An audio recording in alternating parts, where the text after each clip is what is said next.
We are live. Let's see how this works. I don't know. Instagram's always gives me a hard time. Hello, everyone. Cool. This is Stacy, my friend, confidant, and fellow member of MOSHI. Yeah, hi. Yeah. We were just talking about a couple things already. Yeah. Yeah, I don't know where you want to start. Tell me more about so I don't remember my Well, we dream. kind of started with dreams, and I asked how Yeah. you slept last night, and you said that you were just out. It was pretty deep. And I asked if you dreamt, if you remember dreaming, because I think that it's an area of life that we can either pay attention to or not pay attention to. And it's like one of those things, it's like an eye that you can open, or a gate or a door that you can open and kind of pay attention to and kind of learn from. And then we kind of went down a rabbit hole of extensions, of looking at that. Yeah. I do. Yeah, I do want to go back and touch on what we were talking about too, because I think it's important. Um, I know for me in my journey, I mean, I can apply like feeling over responsible or putting too much stuff on my plate in different aspects, whether it be work or parenthood, or even being like a confidant as a friend, and like that discernment that you were referring to of like Yeah. how much like you got to, I always say you can only love someone as much as you love yourself. So it's Correct. like that Well, I discernment. guess, what is Yeah, love? yeah, that's an awesome question. What is Well, that? I guess my definition would be like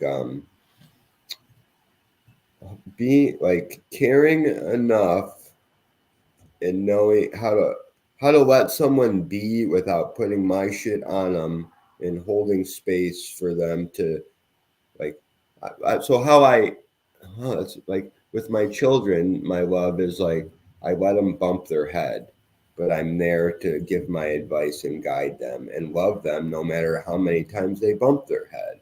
Can You you know, use the word in a definition? love is Like, if on you're defining the word love, can you use the word love to define the word love? I think it's a hard concept, because does everybody experience it in the same way? Because I truly believe that love is an experience and a vibration, right? Mhm. It's a feeling. It's not so much a thought. It's the experience that one has when they're in love with another human being, be it your children, your parents, your friends, your whomever, your significant other. That it's a feeling that you have, it's a state of being, right? And Yeah. being in that state, you care for the other person, you are open to the other person, you will listen to the other person, you're genuinely open to them with no judgment when you're truly in love with them. Now, I'm not saying that with kids, you're not setting boundaries and limitations and getting upset with them, right? But you're changing your vibration. At that moment, you're not in love. You're in a protective mode. You're in a safety mode. You're being the teacher and trying to keep them safe and alive, right? As a parent. But once you move into like that significant other, do you feel the need to have to do that all the time? I'd hope not. That it's more of a respect and an honor and a value to just be present with them and to love them, right? To love is to feel that vibration, to feel open, to be able to unmask and be your authentic self, Yeah. right? And can you do that with every human being in the world? Uh, Yeah, you Not yet. can. You Not yet. can't, but you can do it. Yeah, I If you're agree. saying not yet, I guess if you're saying not yet, that's showing you where in your life you still hold on to pain, right? Absolutely. And that's the areas that you will get triggered. And that will take you from being in a love vibration or being your authentic self to a lower vibration of fear, because it's typically where it goes, right? It goes right into fear and anger and resentment and guilt and shame and these heavier things. But that has to go, that really goes into like your own traumas and your own experiences, right? Of what you're holding on to that you like data that you haven't processed. There was an experience that I had that I was super impressed with myself, and it was actually an altercation um, with an ex's boyfriend in front of my children, and it got very aggressive and almost physical. And like, so I did not have love for this individual, but what I was able to do was kind of, I just kept telling him that God loves you.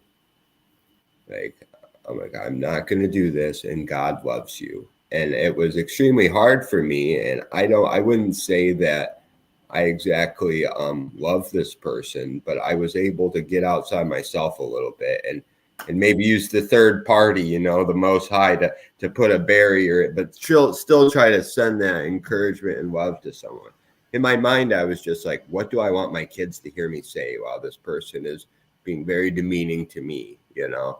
And so I totally get what you're saying. And it is, but that was like a real world application that I was able to, that I felt empowered by, and that I didn't sink down in lower vibrations. You know, I was able to. So they were in a lower vibration. Absolutely. And you Yeah. chose a higher path. Yeah. And then you felt empowered. Absolutely.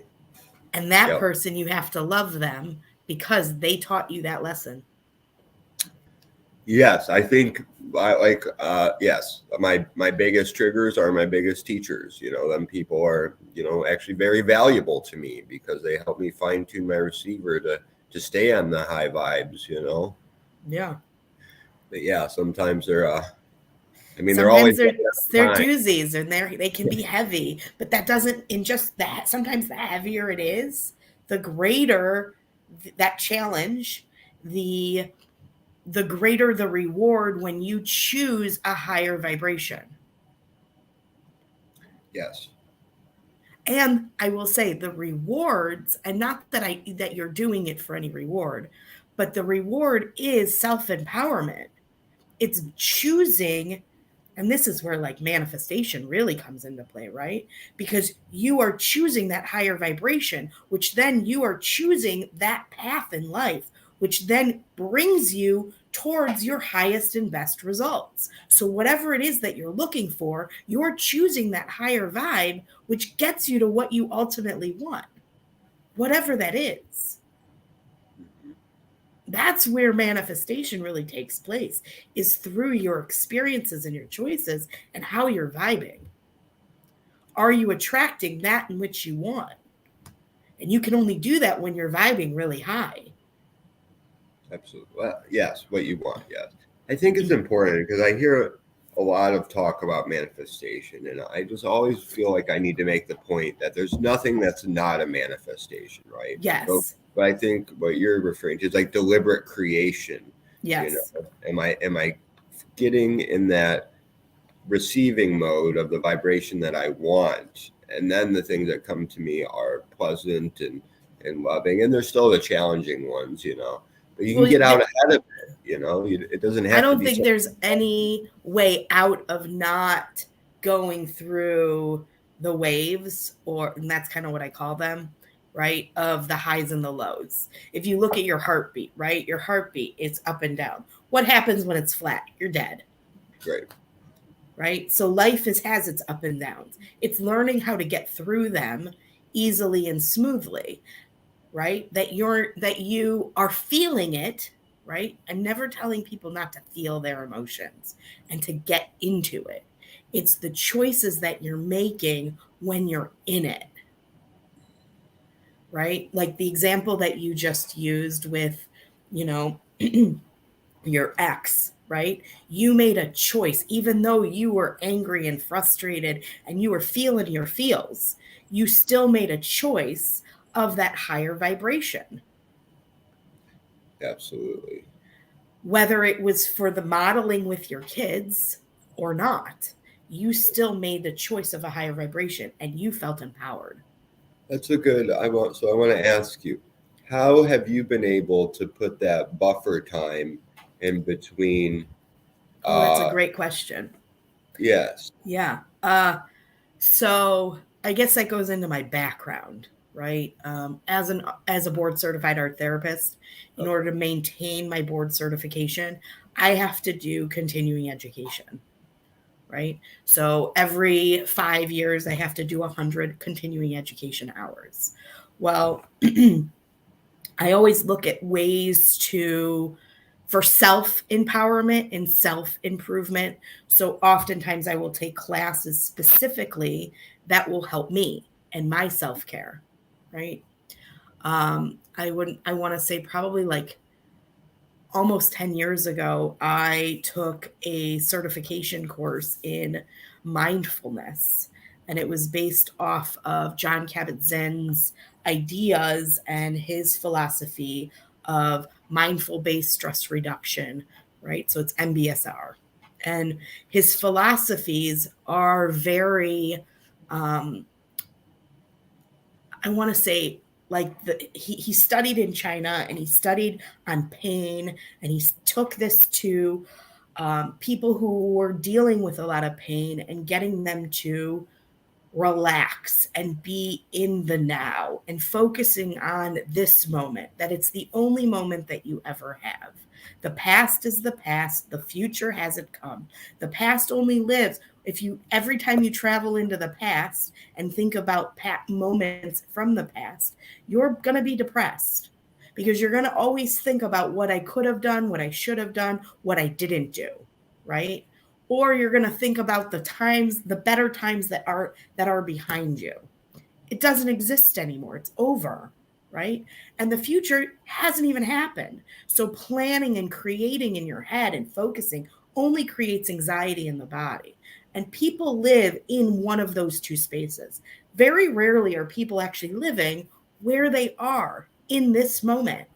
So through that practice and through these classes, I tried to take these on and do them in my own life. That when I'm washing my dishes, I'm actually feeling the water, right? And looking at the bubbles and like creating an enjoyment from doing dishes. Or if I'm driving in the car, that I'm like able to really look at where I'm at. Through mindfulness, they have a whole stop method, which is you stop, right? You just stop what you're doing, you observe how you're feeling wherever you are and whatever you're doing. You're pausing, right? And you're taking all that in. So you stop what you're doing, you observe how you're feeling. Oh no, you stop what you're doing, you take a deep breath, you observe how you're feeling, and then you proceed with your day, right? So you're just taking these brief moments and you're consciously bringing it back to where you are and what you're doing. And the more you do that in your life, the more you're capable of doing it for longer periods of time. And the longer that you're able to maintain that, the more you're able to be present where you are. Now, caveat to this, right, is sometimes where you are is so great, you don't want to move on to the next thing, right? So you stay where you are. This stops momentum. Mm. So being aware how this is where people create self sabotage, right? Is just being where they are and not creating any movement. So it's figuring out, like before we even got onto this live, is that balancing act and figuring out what that balancing act really is. I will tell you, I get lost in the now. Like in this moment, I can just get lost because I'm so much here that it's like, oh my God, I'm late. Like, holy cow, like what is time? Like, right. And lots of people in this community kind of forget what time is because they're so living in this now, which is ideal. Like, this is all we have. Um, so one trick that I use is I have alarms set. Specifically, like, because I work in a school. So I sometimes have to have an alarm set to make sure that I'm getting to the classes to work with these kids that I work with. So it helps me to kind of navigate that. It takes practice, though. It is a constant daily practice and it takes effort. I think anything that's worth doing does, right? I agree. Yeah. So, I mean, mindfulness is a really great way to practice being in this now moment in order to really pay attention to what you're doing. How often are we driving home, right, from wherever? It's like that automatic pilot. You're in your head. You're not paying attention to how did I get home today? I don't remember passing that light or taking that turn or going that direction. Like, wow, where was I? If I wasn't there, where was I? You were asleep, right? It's like you're on that automatic pilot. So sometimes I take a different route home. Mm, Sometimes I'll take a longer route home. So it forces me to actually be present. I see that. I like how you said that because that, yeah, that was my start too. Is just internally checking in, keep just checking in with yourself. How am I feeling? You know, am I using my five senses? Am I smelling what's going on? Am I feeling whatever I'm doing? Yeah, that's all it starts. And then the way I really started is like I would count how many times a day I was doing that. So I was able to kind of check in with myself because the more you do it, the easier it gets, you know. Yeah. And I also like checking how many times am I thinking, how many times am I checking in, how many times am I thinking about what I perceive as God's will for me, you know, or like checking in with my higher power. And the more that I keep like a log of it, it seems to for me it rapidly increased the amount that I did it, you know. Yeah. So it's very cool. The other thing that I'll do is sometimes I'll close my eyes. So, uh, when you close your eyes, your other senses have to like go up, right? Uh, So like when I'm in the shower, I know where everything is, right? In that space. So I will literally close my eyes and try to shower. So I have to be deliberate in what I'm doing and actually experience the shower. yeah, I like that. Yeah. That said, just make sure it's not too slippery so people don't fall. But you know, Yeah, yeah. So I mean, for me, I think that's been the greatest gift of being able to be physically, mentally, emotionally, spiritually, right, present, not just with myself, but with other people, and really tapping into what's going on with them. yeah, You know, as a reader, because that's some things that I do, right, is it's you can't tap into another person's energy and give them and help them if in fact you're not physically present, right? If you're thinking about the past or the future, you're not actually physically with that other person, so you can't tap into them. yes, I agree. Yeah. Yeah. So yeah, would you love to explain your gifts exactly? Sure. So I get people to purge, I guess is the best way to explain that. Um, Purging their traumas, purging their heavy. So any situation or experience that they might have had, I get them to purge it. And oftentimes they don't realize that they're going to purge. They come to me because they're in a space where they've been triggered or they're experiencing some chaos or trauma in their current life. Um, and I get them to release it. That said, what also happens is soul retrieval, because every time that we experience a trauma or we're experiencing, okay, so anytime we experience fight, flight, freeze, fawn response, right? So our minds cannot process that experience at all. Right. So because we can't process it when we go to bed at night, that data does not get put up into what I call a cloud. It doesn't go up to it doesn't go into the etherical realm, which is like your Akashic records. It can't go up there. It stays here. And where does it stay? It stays in the body. It stays in the physical body, which over time can create ailments in the body. When that happens, it actually goes into your subconscious mind. And in the subconscious, this is where inner child work, shadow work, and ego kind of live. And the ego will protect it, right? Keep it safe. It's almost like it's data that couldn't be processed. Therefore, you're going to live in that program. So you stay living from that experience because it was so heavy and traumatic that you can't experience it again. So what I do is I get people to process that and then being able to release it so that they can then not live through that program. And then we rewrite a program. It's essentially quantum shifting. They're shifting from that existence into a different existence on a very like a small molecular field of mind. It's consciousness, essentially. So you're releasing that in which no longer serves you, and you're creating a path of what you do want. So it's kind of like if I am one of those old telephone operators and I'm just taking switches and moving them from off to on. And I'm figuring out which path that the individual wants to go themselves. I ask a lot of questions in order to kind of go in to, and I go through the heart chakra. I get in through the heart chakra. So I go in that way. And then oftentimes we go straight down into the belly or the gut or the shoulder or wherever the pain is. And we go to that space. We rethink about that memory. And then we shift it. And like we turn the switch. I guess that's the best way to describe it.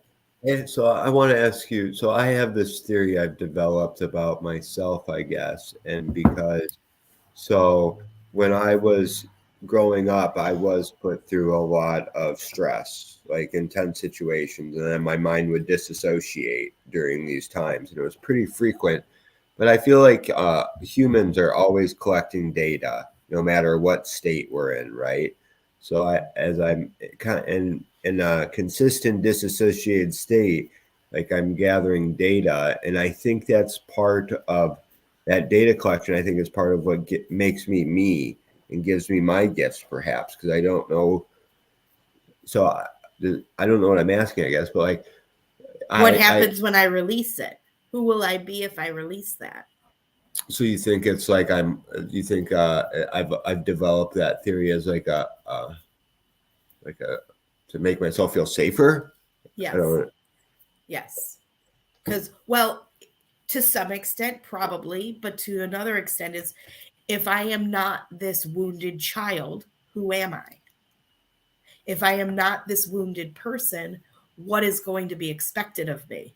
I also think that everything that happens is the best possible thing that can possibly happen. So like I do believe that these like I signed up for the shit to experience to make me a better healer, to make me more aware of perhaps like you if there's a saying I like, if you spot it, you got it, right? If I can see something in someone else, then I resonates with me at some level. Now, once so now that I've experienced certain things, now I can go forth and help someone who's experienced similar things because I can resonate with them, and maybe it depends, I guess, where I'm at on my healing journey. Like if I'm not healed on that, they could possibly bring me back down. But if I am, then I have the ability to walk them and guide them to higher vibrations on that subject. Because you've experienced what they've experienced, therefore you can help guide them. Yes. It's usually how it works. Robert Schwartz wrote a book called The Soul's Plan, and it talks about specific like the blueprint to your life, that you have created a plan for this life and for your soul. before you even got here. So you create contracts with different souls to teach you valuable lessons so that you can experience, so your soul can grow through these experiences. And what I find really fascinating about that is it resonates. Yeah. You know what I'm saying? Like it resonates. So the fact that there's resonance there, it's like, wait a minute, there's something here. And then you see that Disney puts out this whole Soul movie, right? Okay. Which essentially is the same thing. And you're seeing synchronicities in other people's books, which means that they're all going and collecting that data from the same source. Right. Right. If that's the case, then there's got to be some value. There's got to be something there that has value. So if in fact we create some things like what they call fate, right? We are destined for this path. It is fate that these two people meet and that they're experiencing this life because maybe they have a soul contract together. Okay. Regardless of how we feel about some of the hardness of our life, sometimes we have had a soul contract to create that so that our souls can grow through it to experience it, to grow. Well, let me ask you. So is everything that? Mm-mm. Because we have choice. How we choose to experience it. That choice is what you choose to vibe at. Right. Do you choose to vibe high? Do you choose to vibe low? And going through that, which when you're in the low, how you respond matters. It matters. It matters because am I going to choose to learn this lesson now? Or do I need it to get harder for me to learn it? Right. And you can see looking back at life, right, where you've had multiple opportunities to learn the same lesson and you've chosen not to learn it. I That it totally pops up agree. again, that it pops up again, that it keeps popping up. Why is I this like always happening to me? I Well, like to because you're say not learning. that I used to be have to thrown in a cage in order to stop doing what I was doing. Now I just get an uncomfortable feeling and I reroute, So the Yeah. physical manifestations don't have to slam me up against the wall anymore. I just pay attention to my inner guidance, my emotional guidance system in order to steer me through my reality nowadays, which is a beautiful thing. So let me ask you, what is that inner guidance? My higher self, I believe, or some might call it an oversoul. Okay. Um, yeah. So Uh, I have different philosophies, but yes, higher self, over soul. Some people think it's God or Jesus. Some people might say it's Buddha. Some people might say it's your angels, your guides, your guardians, your ascended masters. However you want to look at it, energy is energy, right? right. But there is something beyond you that is clearly there, right? That is Absolutely. all, that relationship that I have with that energy, that's all that matters to me. Uh, oh yeah. That's That's it. it. Yeah. That to me is the most important relationship that I have in this life. So kind of like a nutshell of my philosophy is I think of life as a video game almost, and either my higher self or there's higher dimensional entities that are almost I think it's like an AI algorithm, kind of. They throw themselves in this game to collect data to learn, so they can level up. So I like what Eckhart Tolle says: the universe will put you in whatever situation is for the betterment of the evolution of your consciousness.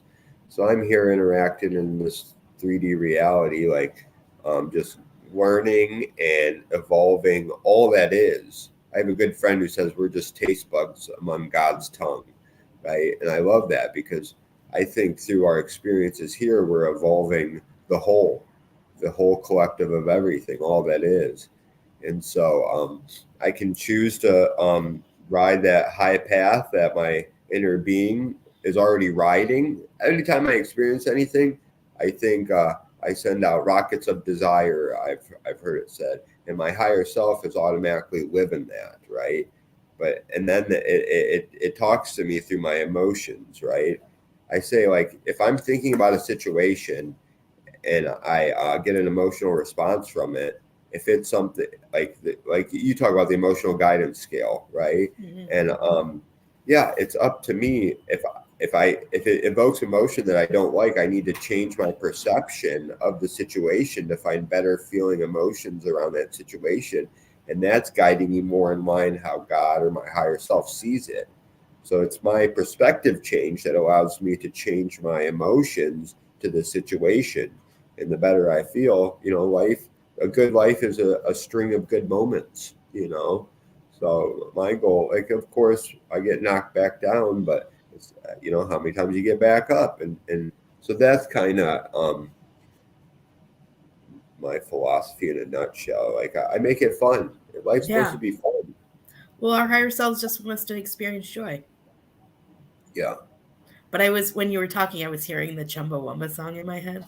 I don't know that I know that song. Do you know that song? Yeah. No, it's I Can get you sing knocked it for us? down, but I get up Oh again. yeah, okay, Yeah. okay, yeah, yeah. Yeah. Oh yeah. So, Oh, that's true. Yeah. yeah. And it's beautiful. So that's another cool thing. Like, music has been one of my biggest teachers in life. I believe my higher self communicates to me the path of least resistance.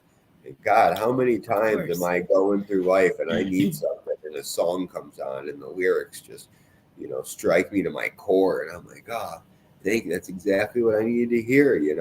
Or if I pay attention, if a new song I hear, and because I'm like a compulsive listener sometimes, I'll listen to some songs like 10 times in a row. But I'm like, then I'll read the lyrics. I'm like, there's something in here. It's like a little gem or a little that I know I need to like pay attention to because yeah, I think it's like a little video game and I get clues to the next path and You can level what up, or you can yeah, level, or you can die and go, yeah, where, and I guess if you're dying in your life, right, you get a new avatar. You come back, you do it again. Um, I've heard that. I don't know how much. There's a lot of things that I'm very curious about, but don't. I haven't fully latched on the ideas. I do believe in reincarnation, but I've also heard like many of us have died already, and we get the option to come back and finish this. And I don't know I don't know exactly how what I. that works. Yeah, I'm not going to begin to totally dissect that, but I do believe that Dolores Cannon said there are souls that have chosen that they've already finished their lives here on earth and they've chosen to come back, right? Because they right. hold the light that is going to change the world and bring a higher vibration to this planet in order for souls to ascend, essentially wake people up. Yes. And those specific souls are guarded from karma. So no matter what, they will not create karma on this planet because they've chosen to come back. So they're not going to just keep doing this repetitive like growth, if that makes sense. Um, yeah. I call them guideposts. There have been many guideposts in my life, like I think souls that you're referring to, and maybe, and I also think of it as like sometimes them souls are just meant for me. They might be. It's funny because Melanie, there's a guy we know that when he talks, it's like, man, I feel like God's talking right to me. And her interactions with this man is extremely triggering for her. She does not really care for this guy. And I'm like, it's just super fascinating for me to think about because it's not like I hang on every word, but I'm just, yeah, but just getting around certain people, I go in like this timeless space where it's just this communication so deep and resonates so hard. And then to listen to someone I care about say the complete opposite is just super fascinating to me. So I think, different people can be um, like messengers for some and not for others, and it's just so cool. So, yeah. Uh, Someone, the idea that someone is triggering to you is an area of your life that you're blocked. So it's literally showing you where you're not open. So any person who triggers you is a mirror to you. Yes. But let me step back. So anyone I interact with, whether it be triggering or not, correct? Would you say that is a mirror to me? I mean, yeah, to a large extent, but that could be showing you where your energy flows and where it's blocked. So you and this other gentleman that you were listening to or watching or whatever, you both had some flow there, which means you're Mhm. both open in these areas. And Melanie was not open in that area. So it's showing her where she's got some like residual data, let's say, that's unprocessed. Right. Yeah, I agree.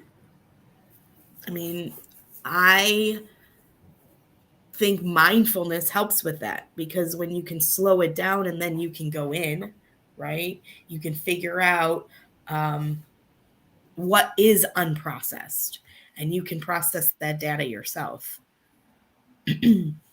or attempt to. And if you can't get to that deeper space, that's when you call somebody to help you figure that out. Be it a healer, be it a guide, be it a friend, be it a parent or a sibling or a child. Children are amazing at simplifying those things to be like, how is it that you don't know this? Right? They'll say Mm, things and you're like, wow, that was so profound. Right? Because they don't have all that mess in the way. absolutely. My children are my biggest teachers for sure. Yeah. So it's interesting. Sometimes I would call my nieces and be like, hey, I have this problem at work, or hey, I have this problem.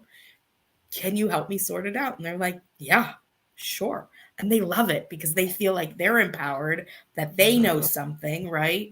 And it's like, wow, they see me, they respect me, they want my opinion. I'm like, yeah, because these adults that are around me have all their other stuff in the way. You don't have all that stuff. You're clear channels. Absolutely. So that's an interesting. Let me ask you this question, right? So a lot of my biggest teachers have been channels, and I know you're familiar with channels, but let me ask you. So how do you think of thought? Do we have original thought? Is every thought that comes in a specific frequency from something else? Are there pools of thought of frequency, and then also different beings that are able to beam messages in? Like, I've thought a lot about this. My understanding, just from thinking about it, and I'm totally open to new ideas because I don't really know, is that every vibrational frequency has a pool of different ideas and thoughts. And if I fine tune my receiver to that frequency, I'm able to pull from that pool. But then also, I've not experienced it, or maybe I've been told I do it, but I don't really fully comprehend it yet. That there's actually other spirit guides or beings that um, channel through oneself, and that is like, I don't. Does that make sense? I think this is a very multifaceted question, Absolutely, my favorite right? kind. And I think that there's a lot of different perspectives and angles that you can take to approach it. I'm gonna approach it from what feels right. Yeah. Okay. If you can imagine that, like, when you go into, if you experience fight, flight, freeze, and fawn response, okay, my background's in trauma. So I'm always going to go in that route. Like, that's how I'm going to approach it because so much of what I've done in my life, experienced in my life, and had to release is that trauma. So, uh, I guess the best way to say it is when we experience trauma and we go into fight, flight, freeze, and fawn, we leave. We're not here. Mm. Okay. We dissociate. But where do we go? Doesn't matter. Okay. What matters is who's coming in, who's experiencing that we're not, who's protecting us in those moments, what is coming in. And that's where your angels, your guides, your guardians, right? They are literally protecting you. And they are, for a brief moment, you are literally not there. So you can't process that data. But like you said, then it's stored in the body, though. But it gets stored in the body as memory, so that when you have gone through your life and experienced X, Y, and Z, you now have the capabilities to process that data. And you can experience it as an adult, as somebody who's moved away from that experience so much that you can experience it. Now, there's that train of thought. Now, we're going to go from a different aspect, okay? Because I do believe there's 3 types of memory. I don't believe that there's just one. I think that there's 3, okay? The other type of memory is generational trauma. Okay, so and there has been some like great studies that have shown that and I think it was like cherry blossom trees with mice, and they did this study on so they had a mouse smell cherry blossoms, and when the mouse would smell cherry blossom, they would zap it, like essentially like electrocute it, right? And then the next generation after, they would have the cherry blossoms and the mouse would be like freaked out. And they did this, and it took 7 generations for the mouse to not be experiencing that trauma. So that means looking at your genetic history, 7 generations of trauma that was unprocessed is now in you. So you have to experience that and process that data for that data to be healed, or for it to go away. So we are running on those things. For 1 second. Okay.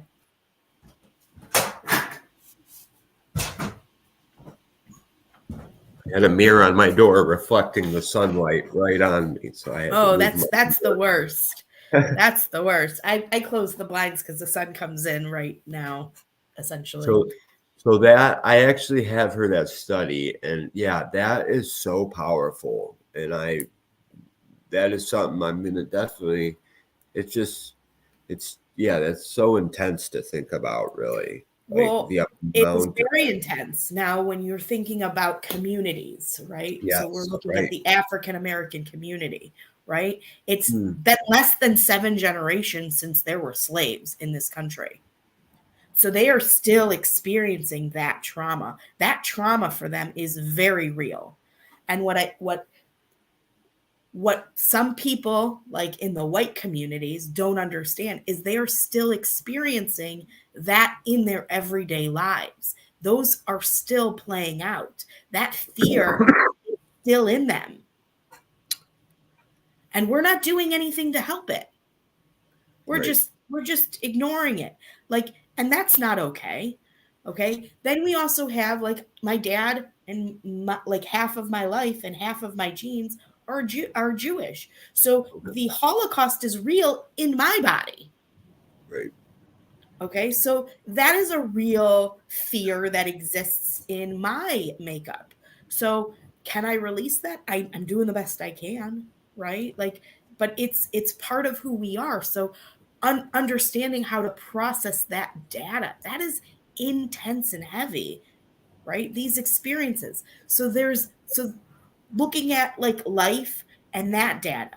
Then there's a third type of data. Okay. So we have the generational trauma, we have the experienced trauma, and then we have the other lives trauma, our soul's trauma. So when you're looking at it from a higher self, you have split yourself through all time to experience all different things. So if there's another you that has experienced something, let's say during the Stone Age, and then you died and you couldn't process that data, it jumps different lives. So now I'm experiencing that data as well. And having, so you can see that through birthmarks. Sometimes people have like birthmarks, right, on their bodies. They're experiencing physical pain, emotional pain, unprocessed data. And you are experiencing that in this life. Michael Weiss wrote a book called like Lives Between Lives, and he talks about it. He puts people underneath in through hypnosis about looking at where their pain is coming from, and here it came from other lives. And once they were able to identify that, they could release it, and then that data was gone. They no longer had the pain that they were experiencing, but they had to connect to it and process it in order to relieve it. Yes. That's super powerful stuff. Yeah. So I see this giant web is the best way to describe it. And I can see all these different fractals of how stuff comes in and what we're experiencing, and like understanding where is it coming from. Right? Because if we can understand where it's coming from, then we can understand how to relieve it and release it and then like move on and through it. Absolutely. I've gone back and forth in my life about, do I have to find the why and the how before I move through it? And I think because so I come from trauma. I'm pretty trauma informed just from my childhood and my past drug addiction, and been through a lot of recovery. You have the lived experience. Yeah. Yeah, absolutely. And a lot of it is, yeah, like strumming up the past to identify, why do I do the things I do? And finding those hurt feelings and sitting with myself. A lot of inner child work I've done. And yeah, so I do think that, yes, stirring up and identifying the things I've done or the things that have been done to me and processing it is the way through. I just can't get stuck on it. I used to get stuck on it as well, Well, you were in survival mode. Yeah. And that's a great point too, because it wasn't until over this past year actually that I've facilitated myself a super safe environment. My own home was never really a safe place as well, right? And so that is key to healing, because I would go and I would try to heal, and then I would still be in a not a safe environment. So I would get stuck. I would bring that stuff up, and then it would stay stuck because I would never facilitate a safe place to actually process it. So that's really cool. I haven't thought about that actually, and I think over this past year I've grown exponentially, and I contributed a lot to that. Well, Maslow has his hierarchy of needs, right? Mm-hmm. And he talks about like psychologically is the basis. So if you're not feeling psychologically, which is your mind, if your mind isn't safe, you're not safe. The next one is physical safety, right? So if you're not in that safety space, you're going to constantly be trying to get there. You can't get to like that self-awareness and that you can't get there if you're not safe, right? Absolutely. And then you just said that you have a community that you have that sense of belonging in.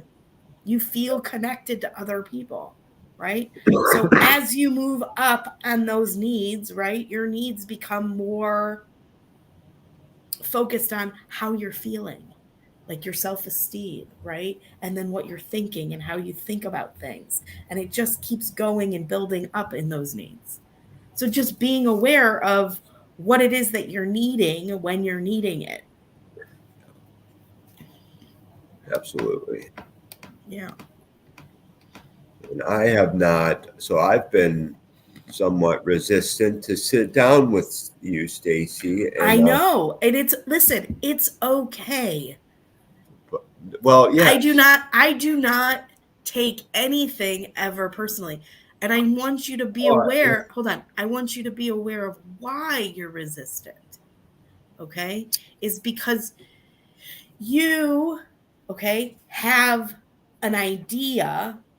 Look, I resist. Certain people are resistant to me because I can see and I show them that side of them that they're ignoring, that they're not ready to approach. And everybody has it. And Right. here's the thing, consciously or unconsciously, it's okay. I don't hold that. That's not about me. That's about the other people. Right. So it's okay that you're not ready. But I And I think I think you need to value the parts that are uncomfortable for you. Okay? Because there is a level of uncomfortability. There is am. something there, right? And to ignore that and to pretend it doesn't exist is actually denying it. And the denying of those parts of yourself is you not being authentic and accepting. There's no bad parts. Yeah. There's no bad parts. So So accepting the fact that, look, you stir something up and it in me, and I don't know what that is. I would love to know what it is, but I don't know if I want it to come from you. And well, look, I'm I'm okay with ready. it. I'm ready to get stirred, Stacy. Like I've said in the past, challenge accepted. The Cool. thing is I can only work with people who are truly open to me. Okay? And what it takes to be truly open means unmasking. What does unmasking mean? It means that you're not in defense mode. You're not guarded. You're not blocked. That you're willing to go into some of those hard places, some of those emotional spaces. And it's possible that you haven't gone into those spaces with anyone in your life. That's very accurate. Okay?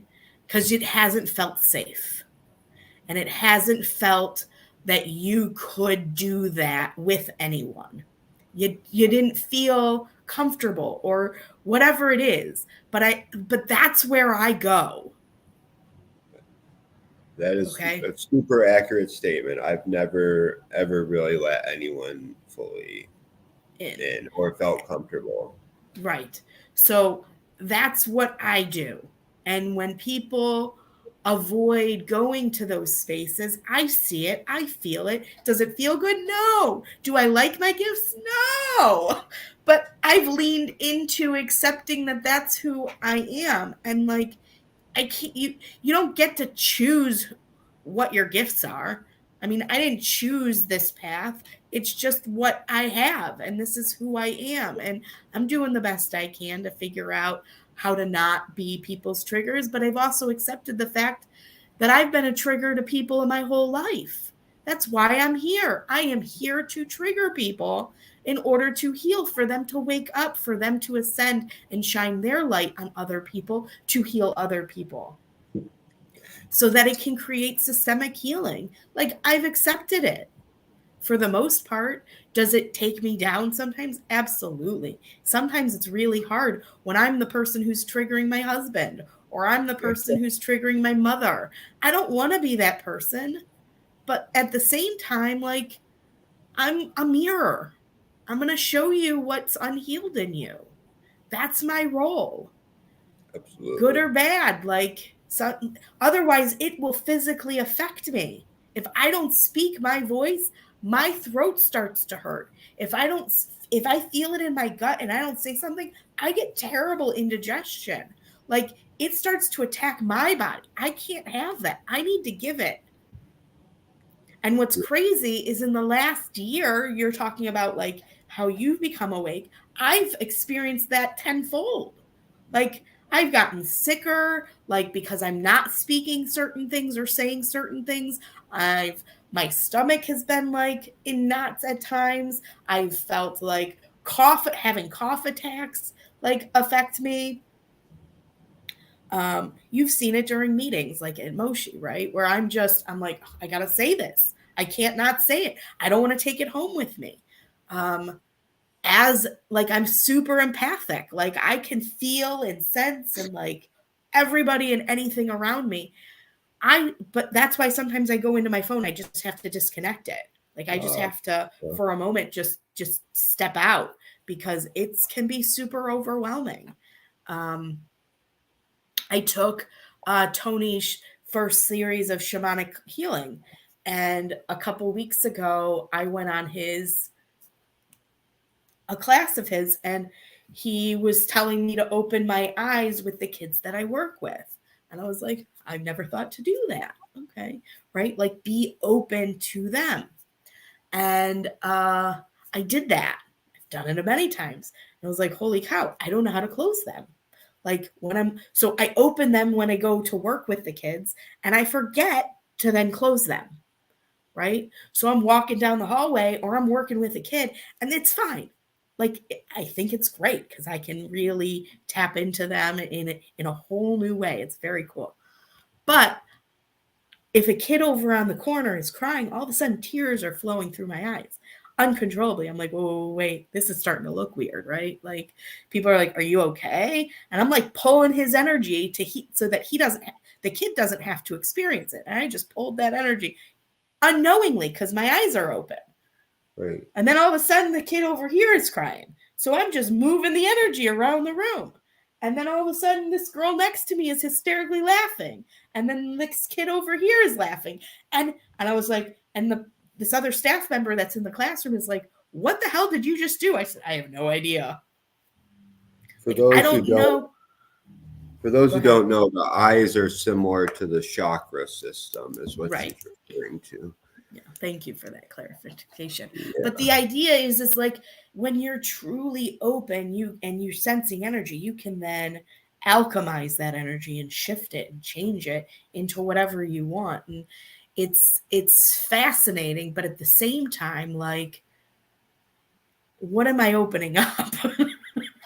Right? Like, and how am I experiencing it is another thing, so that it's a lot. It's a lot to kind of step back and process that, okay, I'm now crying because I'm and it's looking weird to the staff that's around me, right?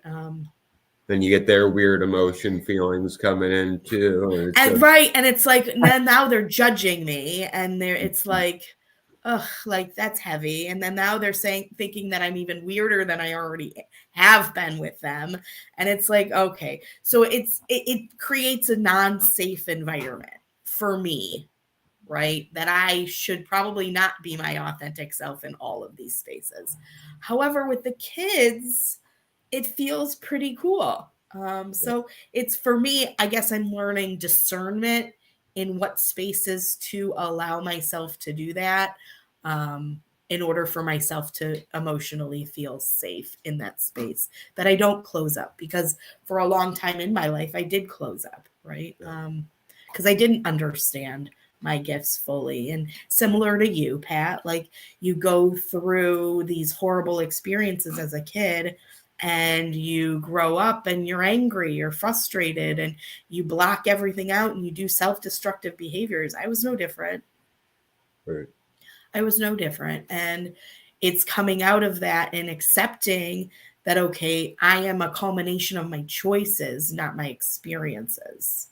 Absolutely. And I choose to look at all of that as helping me to get to where I am now. Because had those things not occurred in my life, I would not be who I am today. Right.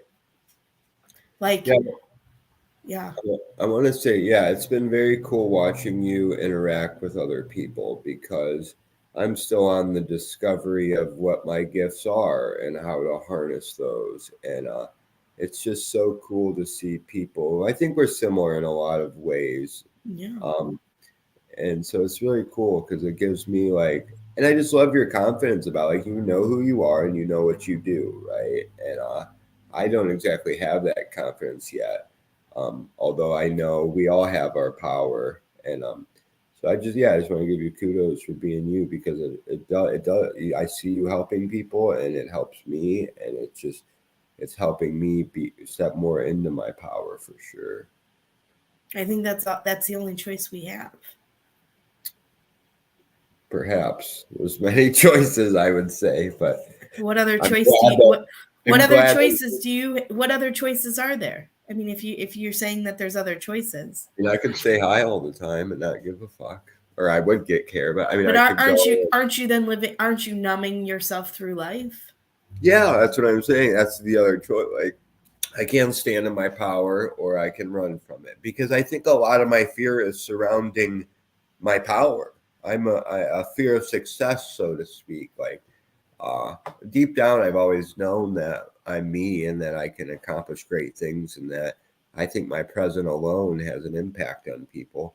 And yeah, but fully standing in that power and utilizing it for like, so I guess I could say earlier we talked about like love. Like, I say I try to love everyone and love that, but true love would be me standing in my power and not fucking around, getting right to it, and being the best me I can be. And so, I mean, but you're absolutely right. That's the journey I'm on, and I'm not backpedaling whatsoever. But the fear comes up still, right? Which I guess is a normal day to day. That's the normal day to day challenges of life.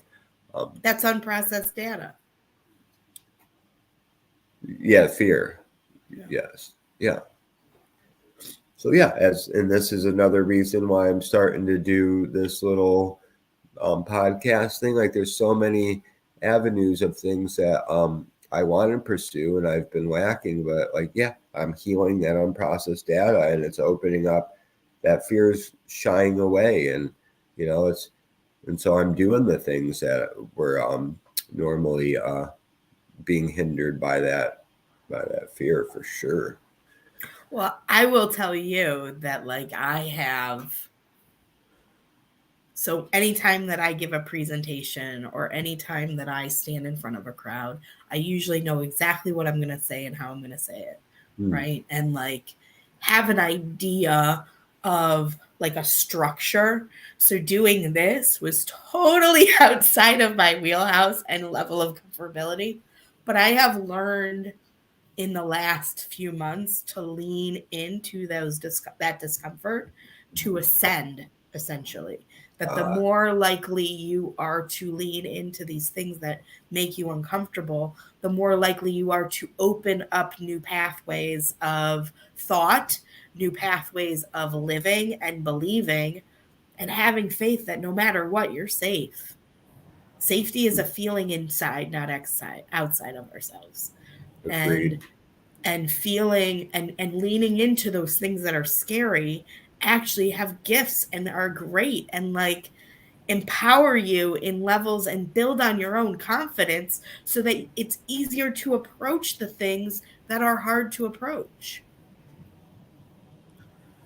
Those mini steps, right? You take one little baby step, a couple steps forward. Will you step backwards sometimes? Absolutely. I mean, who isn't somewhat of a self-sabotager, right? We don't do it knowingly. We do it out of fear or out of guilt or out of shame or doubt or whatever it is, right? At any given moment, though, you have to know you can never get it wrong, no matter what. And B, that you are always safe with yourself. Absolutely. Right? So not only are you not getting it wrong and that you're always safe, but it's a feeling of inside. And the more likely you are to face your fears, then it builds on your own confidence. So then it creates more flow in your life. Everything I want's on the other side of fear. I 100% believe that. Well, sometimes you got to go in and down to go back up. Yeah. Right. Yeah. You got to go through Some the people fear. go up to go down, right? I go down to go up. Yeah. That makes sense for sure. Like, Yeah. yeah. I've always said I've worked a lot of construction jobs, and it seems that everyone I've went to, it was like the most disastrous, messy job on the first day, right? So I love that concept of like, do the hardest shit first, because then after that I was like, I thought that was the normal. Then we finish that job, and the next one's a piece of cake, And I think that's kind of the same concept, like, Yeah. go deal with all the bullshit first, and then you can enjoy and slide through, and the hard that's going to come, and they won't seem so hard because you have that confidence of accomplishing it, battling your demons, so to speak, facing the unfaceable. Yeah. And so yeah. And I always say, I'm doing the best I can. I'm doing the best I can. Given the information that I have, the knowledge that I have, and when a situation arises, I try to do the best I can with it. And I don't give myself a hard time with it anymore. I used to. I used to be really self-critical. Right. And sometimes I fall back into that, right? Of being self-critical. But I am saying I'm doing the best I can. And I trust that the past me's did do the best they could, given the tools that they had in their Yes, toolbox, right? I have way absolutely. more tools now than I did then. I think we're a little past an hour. Yeah. Is How you there feeling?